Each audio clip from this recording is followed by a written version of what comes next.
Salam sehat sejahtera pemirsa setia mata ketiga. Hari ini kita akan bincang-bincang tentang sejarah perjalanan Alexander the Great atau yang umum dikenal Alexander Agung. Alexander Agung adalah salah satu pemimpin dan panglima terbaik sepanjang masa. Dikenal tak terkalahkan di medan perang. Jumlah kekalahannya nol secara sempurna. Dan dia adalah pria kedua yang membangun sebuah kerajaan yang mencakup 3 benua sekaligus, Eropa, Asia, dan Afrika dalam sejarah manusia. Sebagian besar teman-teman pasti tidak asing lagi dengan Alexander the Great atau yang umum dikenal Alexander Agung ini. Ketika Alexander Agung memperluas wilayahnya, dia akan menamai kota-kota yang didudukinya dengan namanya sendiri dan membawa budaya Yunani, termasuk Iskandariah atau Alexandria, yaitu pelabuhan utama di Mesir dan kota terbesar kedua di negara tersebut, sekaligus juga ibu kota pemerintah Al-Iskandariah yang terletak di pantai Laut Tengah. Selain itu juga puluhan kota di Asia Tengah, semuanya telah meninggalkan jejak perjalanan Sang Kaisar Agung. Untuk mengenal pahlawan yang pernah menyapu benua dengan kekuatan militer ini, kita harus mulai dari tempat kelahirannya di selatan Makedonia, negara kota Yunani. Warisan keluarga, kekuasaan sang ayah. Raja Philip II, ayah Alexander, pernah disandera di sebuah kastil atau puri di Thebes, Yunani. Saat itu, ada 3 negara kota terkenal di Yunani, yaitu Thebes, Athena, dan Sparta. Di sini saya paparkan secara singkat terkait sistem negara kota Yunani. Menurut beberapa literatur, orang Yunani sangat bangga dengan apa yang disebut sistem negara kota mereka. Percaya bahwa di bawah sistem ini, warga negara dapat mengekspresikan pandangan pribadinya tanpa batasan, dan bahkan mengklaim bahwa ini adalah sistem politik yang paling ideal. Lantas, mengapa sistem politik ideal seperti itu kemudian hilang? Ayah Alexander adalah sosok orang yang mengakhiri sistem negara kota. Namun pada kenyataannya, negara kota Yunani sendiri harus memikul sedikit tanggung jawab terkait. Sejak tahun 480 sebelum Masehi, tentara Kekaisaran Persia mulai berperang melawan Yunani. Pada saat itu, 2 negara kota, Athena dan Sparta, bahkan untuk sementara mengesampingkan pertikaian mereka dan berkoalisi demi menghadapi Persia, meninggalkan banyak kisah perang yang semarak. Misalnya Marathon Battle atau pertempuran maraton pertama dalam sejarah. Raja Sparta, Leonidas bersama 300 orang tentara Sparta, berjuang hingga akhir melawan orang-orang Persia di pertempuran Thermopylae. Teman-teman mungkin mengetahui sosok Leonidas, Raja Sparta dari film 300 garapan sutradara Zack Snyder yang rilis di tahun 2006 lalu. Dalam film bergenre fiksi sejarah ini, aktor Gerard Butler dipercaya untuk memerankan karakter Leonidas. Film 300 yang diangkat dari komik berjudul sama, karya Frank Miller, menceritakan pertempuran antara pasukan Sparta dengan tentara Persia di bawah kepemimpinan Xerxes. Tidak sepenuhnya fiksi, pertempuran yang berlangsung di Thermopylae, Battle of Thermopylae, terjadi pada tahun 480 sebelum Masehi. Sejarah pertempuran Thermopylae diketahui dari beberapa sejarawan Yunani kuno, termasuk Herodotus. Beberapa temuan arkeologi, seperti mata panah orang-orang Persia membantu memperkuat catatan sejarah pertempuran tersebut. Thermopylae terletak di bagian selatan daratan Yunani, dekat dengan pantai. Karena sebagian besar daerah Yunani mempunyai banyak gunung, orang Persia yang menyerang terpaksa mengambil jalan non-linear ke jantung Yunani. Pada titik tertentu, jalur ini harus melewati celah sempit yang diberi nama Thermopylae. Setelah Perang Persia, Yunani memasuki zaman keemasan yang relatif stabil. Kecenderungan umum dunia, atau dengan kata lain, bahwa kekuatan politik suatu negara atau daerah harus dipisahkan jika sudah lama bersatu dan harus bersatu jika sudah lama terpisah. Demikian juga dengan Yunani kala itu. Situasi yang damai membuat negara kota masing-masing memperluas ambisi kekuasaan mereka. Dan jika ada ekspansi, pasti akan ada gesekan. Di antaranya pertikaian antara Athena dan Sparta adalah yang paling serius. Demi mengalahkan Athena, Sparta bahkan tidak segan-segan membentuk aliansi dengan Persia, musuh semulanya. Di masa-masa yang kacau seperti itu, pada tahun 359 sebelum Masehi, ayah Alexander Philip II naik tahta di utara Yunani dan menjadi Raja Makedonia dan mendapatkan kesempatan untuk bangkit. 3 tahun setelah Philip II menjadi raja, Alexander lahir. Olympias, ibunya bukan orang Makedonia, tetapi putri Raja Molosia, sebuah kerajaan kecil. Ada yang menduga, mungkinkah itu karena generasi selanjutnya ingin menonjolkan pencapaian Alexander, sehingga banyak legenda selama kehamilan dan persalinan ibunya. Misalnya ibunya tersambar petir, sementara ayahnya bermimpi memegang cetakan kepala singa menutupi perut ibunya. Mungkin juga untuk menunjukkan bagian dari keilahian Alexander. Keyakinan adalah salah satu sifat manusia, jadi terlepas dari zaman kuno dan modern, zaman Yunani kuno juga sangat dipengaruhi oleh keyakinan kedewaan. Kita kesampingkan fenomena supranatural itu. Mari kita langsung ke intinya. Bagaimana ceritanya Alexander berkembang dari seorang remaja usia puluhan tahun menjadi dewa perang yang heroik. Suatu hari, seorang pengusaha asing berkunjung ke Makedonia dan menjual seekor kuda pacuan kepada Philip II dengan harga tinggi. Tetapi kuda ini sangat liar. Beberapa jenderal perang tidak dapat mengendalikannya. Saat itu, Alexander yang masih belia menyaksikan sambil bergumam, "Aku ingin ke sana mencoba menaklukkan kuda liar itu." Ternyata dia sudah lama mengamati secara diam-diam. Ia menemukan kuda itu memiliki kebiasaan yang aneh, yaitu takut pada bayangannya sendiri. Karena itu, jangan biarkan kuda itu menunduk ke bawah dan melihat bayangannya. Semudah itu bukan? Kemudian Alexander perlahan-lahan mendekati kuda itu, menoleh ke arah matahari, dan membelai kuda itu dengan lembut. Setelah terjalin kontak batin atau kesan persahabatan dengan sang kuda, Alexander melompat ke atas punggung kuda. "Ayo Bucephalos, kita berpacu." Bucephalos atau Bucephalas ini adalah nama kuda Alexander yang memiliki arti banteng jantan. Di tengah sorak-sorai pujian orang banyak, banteng jantan itu pun berpacu membawa Alexander ke arah yang tidak diketahui. Setelah sekian lama di ujung lain cakrawala, muncullah sesosok bayangan manusia dan kuda. Mereka berpacu kembali ke hadapan semua orang dengan pacuan kecil yang cepat. Ketika Philip II melihat putranya berhasil menjinakkan kuda liar itu, dia pun tak tahan meneteskan air mata bahagia. "Bagus anakku, kamu pantas mendapatkan kerajaan yang lebih besar. Makedonia terlalu kecil untukmu," kata Philip II dengan bangga kepada Alexander, putranya. Beberapa orang percaya bahwa ini adalah isyarat Philip II untuk mewariskan tahtanya kepada Alexander. Dan ketika Alexander tumbuh dewasa, dia pun mulai menaklukkan berbagai wilayah bersama banteng jantannya.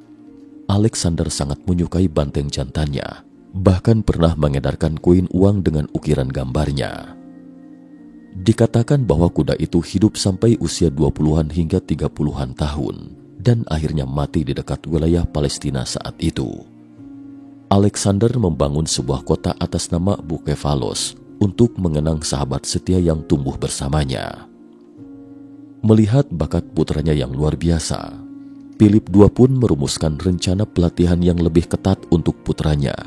Seperti misalnya mengundang filsuf Aristoteles sebagai guru putranya dan memberi Alexander kesempatan memimpin pasukan untuk pertama kalinya ketika Alexander berusia 15 tahun. Aristoteles memberikan latihan yang teliti kepada Alexander dalam bidang retorik dan kesusastraan serta merangsangkan minatnya terhadap sains, perubatan, dan falsafah. Saat itu, Philip II memimpin pasukan utama Makedonia untuk menyerang Kekaisaran Romawi Timur atau Kekaisaran Bizantium. Dia memerintahkan Alexander untuk menjaga tanah air. Namun begitu ayahnya pergi, ada sebuah suku di sekitarnya memanfaatkan kesempatan itu. Saat itu tidak banyak pasukan penjaga bersama Alexander, tetapi dia tetap bertempur dengan gagah berani dan memimpin pasukannya untuk mengusir tetangga tak tahu diri itu keluar dari wilayahnya. Ini saja tidak cukup. Ketika ia mengetahui semangat juang tentara musuh telah runtuh, ia pun segera melakukan serangan balik, menumpas ambisi tetangganya dan mendirikan kota kolonial di sana. Tak lama kemudian, Philip II pun kembali dari medan perang dan menemukan bahwa putranya tidak hanya mempertahankan base camp-nya, bahkan memperluas wilayah.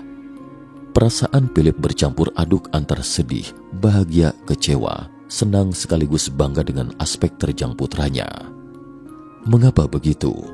Karena aksi penaklukan pasukan ayahnya sendiri kali ini berakhir dengan kegagalan.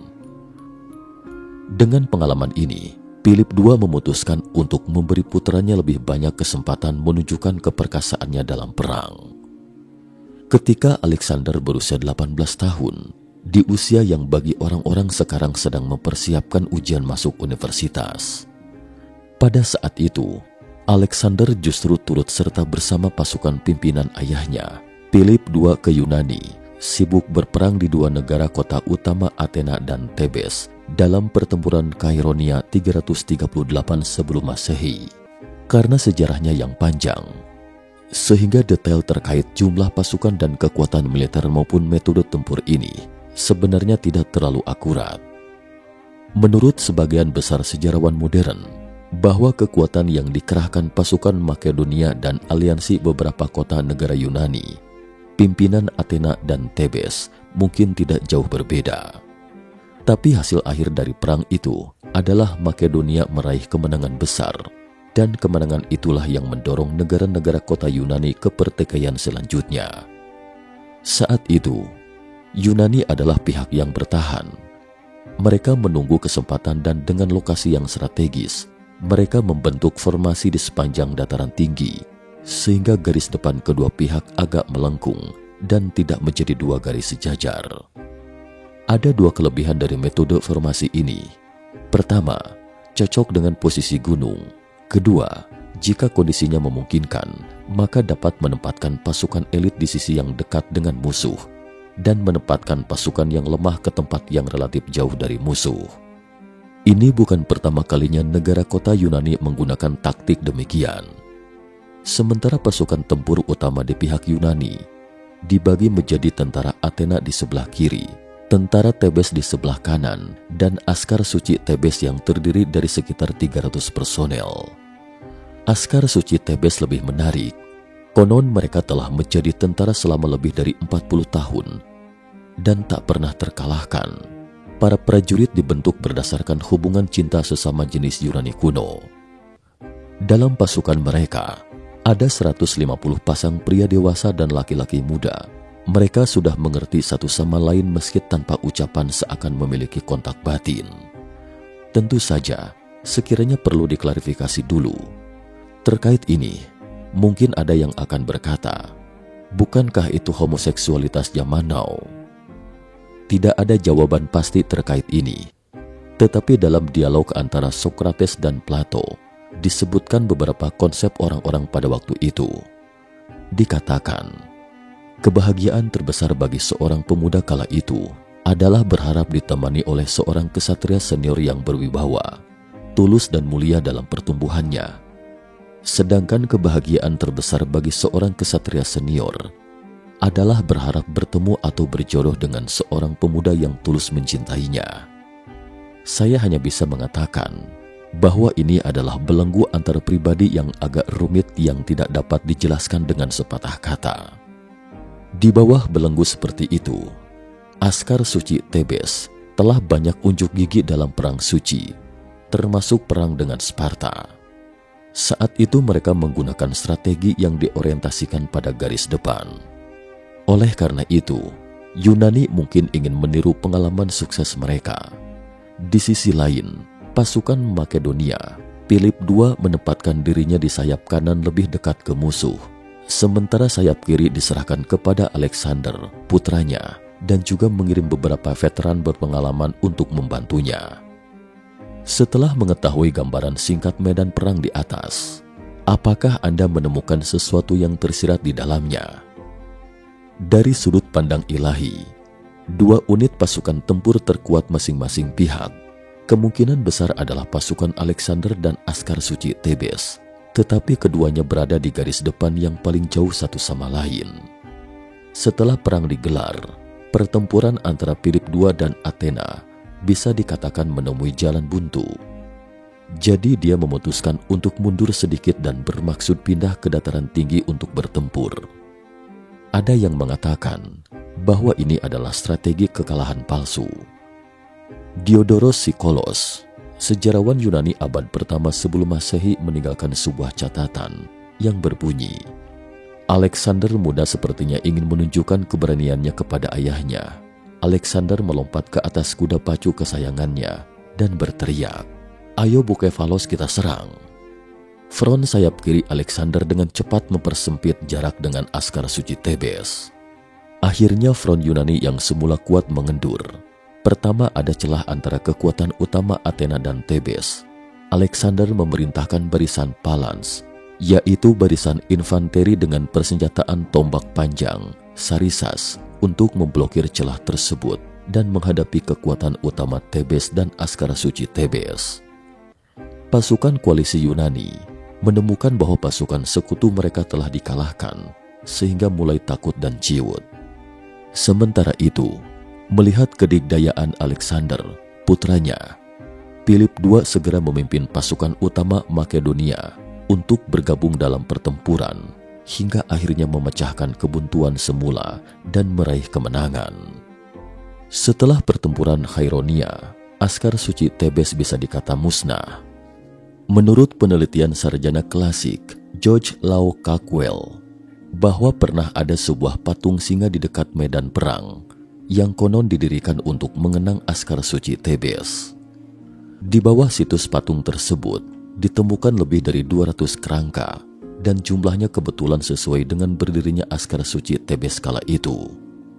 Setelah kekalahan kedua pemimpin, Athena dan Thebes, negara kota Yunani hampir kehilangan kemampuan untuk mencapai Makedonia.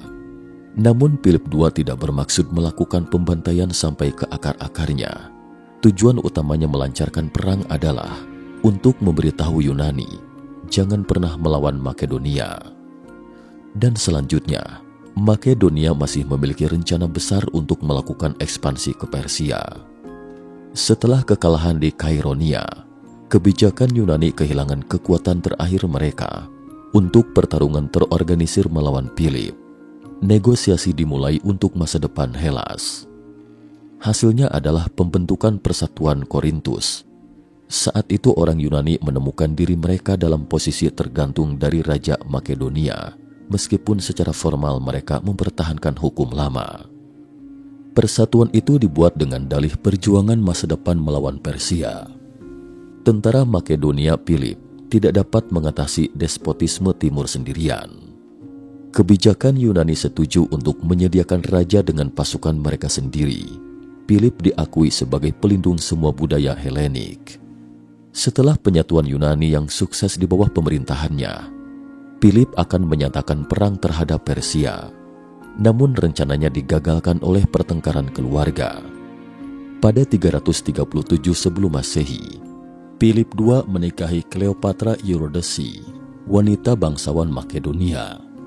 Paman Cleopatra Eurydice, Attalus, memberi selamat kepada Philip II karena menikahi seorang istri berdarah Makedonia murni yang mampu menghasilkan ahli waris yang sah.